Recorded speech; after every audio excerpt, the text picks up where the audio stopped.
Hello and welcome to Africa Today. I am Esther Mokwariola. Often regarded as a continent so rich yet so poor, Africa tells an unfolding story of a region where the resources for wealth are extensive, but the price to trade herself out of poverty is expensive, no thanks to a thriving institution of corruption. While tackling graft have become a top priority for the Nigerian government in the last 2 years, the fight against corruption has largely been a matchup between valid accusations and false allegations amidst substantial lack of evidence. And so we ask, what are your thoughts on the fight against corruption led by the Buhari-led administration in Nigeria? You can join the conversation and share your thoughts with us on Twitter at TVC Connect. A report now to launch the program, and Africa Today will continue. Welcome on board. The premises of the Code of Conduct Tribunal was devoid of the razzmatazz typical of the trial of the Senate President. More so, just a handful of his supporters were on hand. Then came the decision of the Code of Conduct Tribunal, read by its chairman, Justice Danladi Umar. He ruled that in spite of fielding 4 witnesses, the prosecution could not prove its case against the former governor of Kwara State. Justice Umar held that the witness testimonies were inconsistent. More so, the prosecution failed to link Saraki with the offenses despite the 48 exhibits it tendered. The tribunal, for want of sufficient evidence, discharged and acquitted Senator Saraki. The Senate President's supporters went into a frenzy. No, let me put my own. It's too long. We've never felt that justice was not possible. Those complaints were based on the events of the time. But we are happy that the verdict has vindicated the position of the Senate President. If we had really felt that we could not get justice here, we would have proceeded to the Supreme Court when our application for the chairman to recuse himself was refused. But we were confident that our protests and all of that would make an impact, and that in the end justice would be done. It's not an end. We have not come to the end. This is a ruling, and we have already started making arrangements to get a copy of the ruling. We study it, and then we know the next line of action, what next to do. The prosecution had on 5 occasions brought new counts against the Senate President, and the charges had risen from 13 to 18, yet it was unable to prove its case. For now, the Senate President can heave a sigh of relief. Now, mixed reactions continue to trail the verdict by the Code of Conduct Tribunal ruling that the Senate President, Bukola Saraki, has no case to answer, discharging him of all 18 charges. Although the case was filed by the federal government in 2015, records show that the main trial did not begin until March 2016 and lasted for about a year and 3 months. Joining me in the studio on Africa Today, I have Olarewaju Ajanaku, a constitutional lawyer and an activist. Good to have you here on the program. It's good being here. Well, I'll be also having much later in the program, Mr. Victor Okhai, a media consultant and a political analyst in Nigeria. Well, let's begin with you now, Olarewaju. What are your thoughts on the anti-graft war in Nigeria? Do you think the government is doing enough? I have mixed feelings about all this. The government is seen to be doing the only bit that they can do in combating issue of fraud and all these matters that we have in our various courts. But on the other hand, one will, because the steam with which they started has kind of waned. They are not doing it, prosecuting the way we had envisaged that the government would do. So what are you expecting differently? Oh, well, sure, yes. We had thought that when you have cases, high-profile matters like this, you need to be able to get people who are quite knowledgeable in prosecuting matters of this nature to prosecute such matters. I want to say that Well, on the other hand, I wouldn't say that they have not done their bit in ensuring that they got conviction. But mind you, what you are supposed to do is to ensure, play your cards, ensure that justice is done. You don't persecute anybody for any reason. Bring the evidence that you have, place them before on the table, and let the judge decide whether indeed what you have brought would be enough to convict the person or to set the person free. But in this wise, we have seen that the judge or the chairman of the tribunal spoke and said, well, what I have before me, though I disagree, would not be enough for me to convict or ask this defendant to come and explain what he has or anything he had to do with this matter brought before me. That's just the issue of no case submission that was brought before the courts. And so you're saying you disagree. So what is it that you disagree about? You see, so many things, so many exhibits were tendered before the courts. One of the things that the chairman of the tribunal anchored the ruling upon was that the prosecution brought certified true copies of documents and not the original themselves. I want to say a certified true copy of a document is as good as the original. And another point that I want to look at is, look, I think PW2, the banker who came to give evidence said, well, whatever evidence they had in the prosecution PW2, prosecution witness 2, correct, said the evidence was destroyed by fire. Not all the evidence that they had. Part of the evidence was destroyed. More so, one issue came up to say that Saraki was said, Senator Saraki was said to have filed made a declaration in 2015 of properties he acquired in 2008. Mind you, you are supposed to declare on a yearly basis anything that comes to you. If perhaps before you became a governor or became a senator or something, you had 2 properties. At the end of your tenure or at the end of the year, your properties increased to about 5. You need to declare that the very following year. But this was not done from 2008 to 2015. You understand? So I want to say, even if you can anchor it on that, to say, look, you need an explanation to make on why you didn't declare these properties that you were supposed to have declared on so and so year. Why did you declare it in 2015?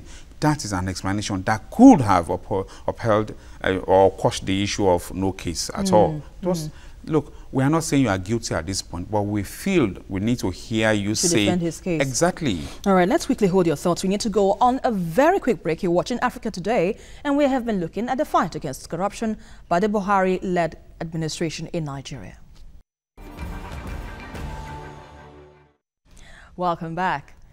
In 2015, Senate President Bukola Saraki was taken to the Code of Conduct Tribunal, a trial rather, by the federal government on issues bordering on false assets declaration. On September the 28th, 2015, the Nigerian Senate President was docked on a 13-count charge, which was later modified and became 18. Now I have in the studio Victor Okhai, a media consultant and a political analyst here in Nigeria. Good to have you here, finally, in the studio. Thank you for having me. Yes, we were discussing this issue right before you came on with Mr. Ajanaku, and he gave his own views on the level at which the government has gone in the corruption fight. Now, would you agree that the government is slow or is not doing enough to pursue this objective, which it launched when it came into power in 2015? We've been going through a circus show over the last 2 years. You know, if you're confronted by two people, one person comes out with a gun and begins to, I mean, from the distance, he's shouting, "I will kill you, I will kill you, I will kill you." Another just comes very close to you. He doesn't say much. He just raises his dress a bit and shows you the muzzle of his gun. I mean, who would you consider more deadly? The one with the gun? Most of them are with guns. The one that didn't make much noise. No, I mean the one that raises first. Yes, because that other one obviously has an empty barrel. Yeah. You know, he probably doesn't have any bullet, and so he has to make up for his lack of bullet with so much noise. For experienced people, they know that that one is just a noisemaker. Again, I will share with us a little proverb, you know, it's a parable of proverb, I'll call it. It is said that the what do you call it now? The hawk sent its kids to go and, you know, take a baby. A chick? Chick, yes, to take a chick. And when they went, you know, the hen was making so much noise. And then when they brought it, said, I will not, no, the first one didn't say anything. He said, go and go take it back. That is not a good sign. They went for another one, and that one said, you know, making all the noise. He said, that is all he can do. He can't do more than that. He concluded because he knew that the one that kept quiet obviously knew what he was doing and didn't have to make too much noise. So you're not sure where you're going? No, I'm landing somewhere. Okay.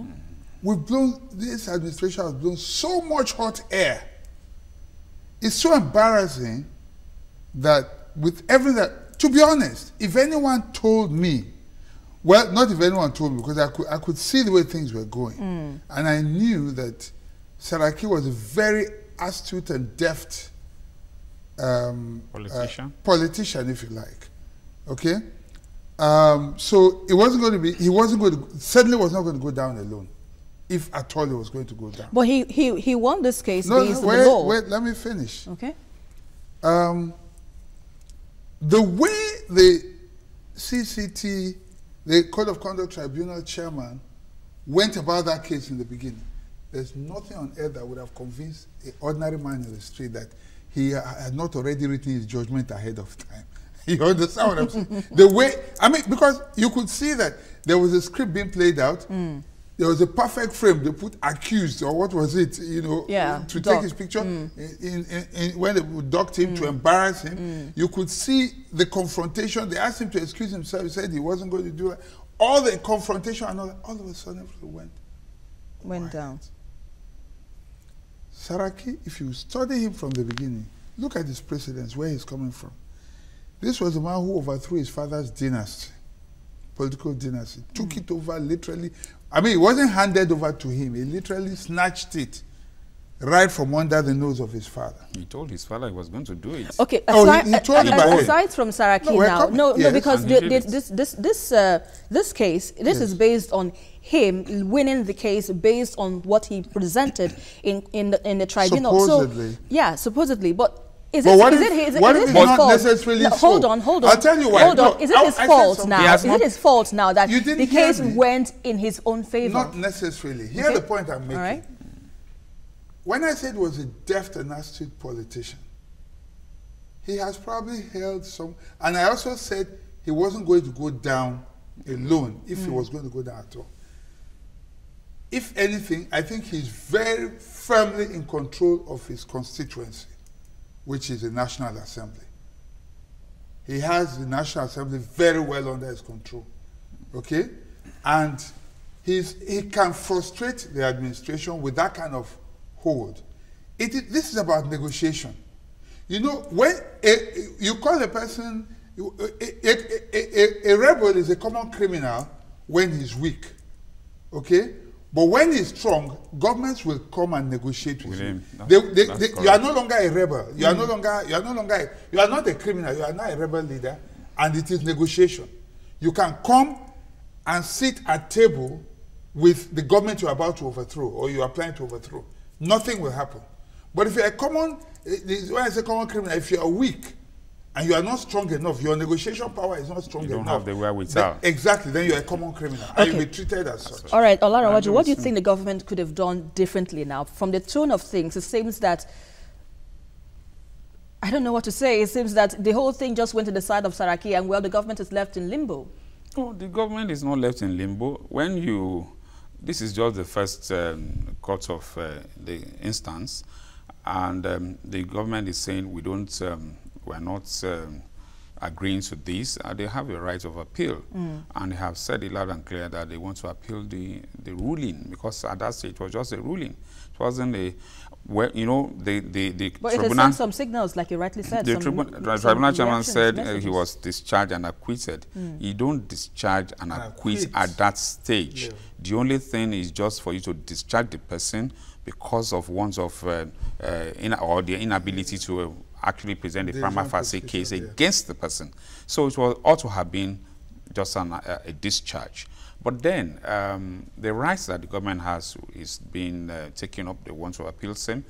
I believe strongly. That beyond the ordinary, any law student, I would say, will understand that the purpose of a no-case submission is to say that you have not said anything about me or against me, requiring me to come and defend what you have said. But you look at it critically, like I said earlier on, that certain exhibits were tendered before the court that ordinarily should have required the Senator Saraki to give explanations to. And the tribunal just said, well, I don't know, maybe they buckled under certain weights, and I suspect that's the way I'm looking at it. We're tending towards a political solution. Okay, what solution is that? We have spent 2 years already, almost, on this particular case, almost, okay? And to get to the Supreme Court, if it ever gets to that stage, will take you not less than another 2 years. It will only, now because the government is involved. You will now realize that the process of getting to the Court of Appeal and ultimately getting to the Supreme Court will slow down.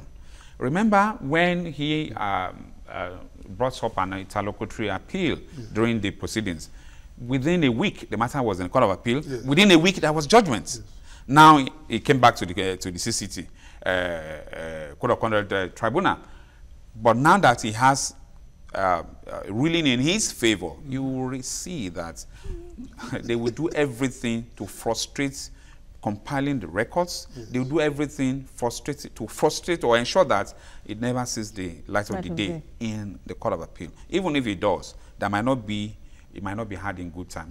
He has the wherewithal to do that, and he has done it. So you're definitely ruling out the appeal case. Appeal will come up. They will file. The government will file the appeal, but I don't see it being had in good time. That's what I'm saying. That it definitely might still go in favor of Saraki. It will drag. No, I'm not saying it's going to be in favor of Saraki. I said by the time they file the necessary papers in the Court of Appeal, it might drag. When it drags, then we won't get justice. Okay, but this raises the question of the judiciary now, because definitely the judiciary has been in the searchlight since the judges were named for corrupt practices, and well, we know the story surrounding the judiciary. So do you think now they're part of what the government is trying to deal with when it comes to fighting this anti-graft war? Do you think they are not helping matters at all? Well, it is unfortunate. That's my constituents. It's unfortunate that indeed we have found ourselves in this situation. But let me tell you also that there are very honest people still in the judiciary. But well, you might have certain elements that are not too good, that are not good enough for the judiciary. But the question is, have those people been tried? Have they been convicted of being corrupt in any form? The answer is no. So they are still presumed to be innocent. So you cannot holistically say that the judiciary is corrupt. We know there are tendencies of corruption in the judiciary, but you won't say because certain people are corrupt, then everybody is corrupt in the judiciary. No, but by and large, I want to believe that many of our judicial officers, that's the judges and justices, now know that there is such light that has been beamed on them, and want to ensure that justice is done, and will see that it's manifestly done in all cadres that we have, from magistrates to the High Court to the Court of Appeal up to the Supreme Court. That will be done. But currently, because of the deftness, let me borrow my brother's word, of Saraki, I want to believe that we might not really see this matter seen the light of at the end of it all. Because delay, mark my word, delay will frustrate this matter. 2019 is just around the corner. Just there.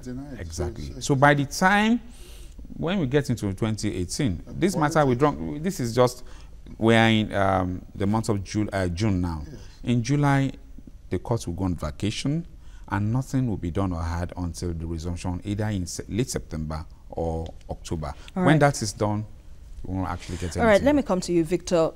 With all that has been said, we know that corruption is not today, it started in Nigeria. It has been there right from, God knows when.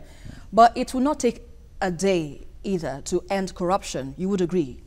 Now, what level, or what would I say, what do you think should be in place, institutions, efforts can be done so that we can have corruption, out of our system, if not now, maybe perhaps in the near future? Excuse me if sometimes I try to make certain references to the past administration and what they tried to do in that area, which is where the difference is. There are certain things that were introduced that were supposed to take care of, we often talk about strong institutions, not strong individuals. Yes. If you strengthen an institution, then it will control any individual. No individual will be able to rise above the institution. The Treasury single account, which was introduced by the former administration, was supposed to check things like this. The issue of payment, not paying contractors through cash anymore. No, not through cash anymore, but direct transfers, was introduced to strengthen the institution and to minimize corruption. The issue of the BVN, which is being used today, to check some of this corruption and all that, was introduced. These are systematic, these are things you put in the system. With the BVN, for instance, there's no way you can lie about anymore. Once you go, because the thing is biometrics. Yeah. If you like, register with 10 different names, put 10 different passport photographs. If it is your thumbprint. Your thumbprint. No, but they are sidetracking that. You use other people's thumbprint to go ahead to get the BVN done. So and you don't believe in the BVN having to contain corruption? No, I don't. So what would you now say? It ought to be able to work well, but it's not working well. Like I said. Well, I will say this. The biometrics ought to be your finger. Yeah. No, let me that say will this. Be captured. But I was there the day the biometrics was launched. It's a German company. I was at CBN headquarters. Yes. I mean, the one here in Lagos. At this office now. And questions were asked.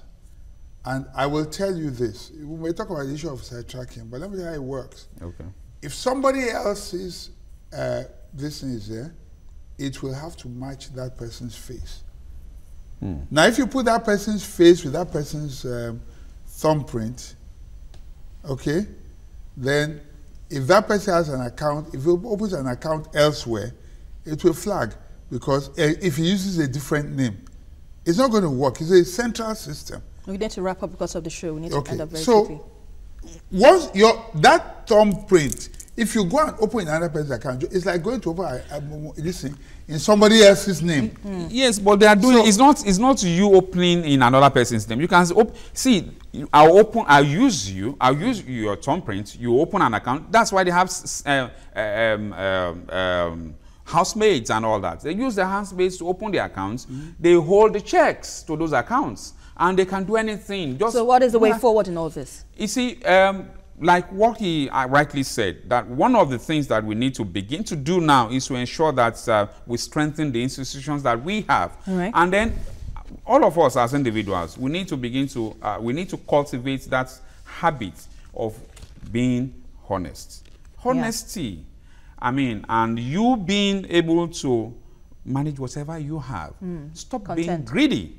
Well, let's commend them for whistleblowing. Sorry, let's commend them for whistleblowing. What they have done in that regard. Whistleblowing is a good policy. All right. That's where we can wrap the show for now because of time factor. Well, thanks a lot. Too fast. Victor Okhai. We hardly started.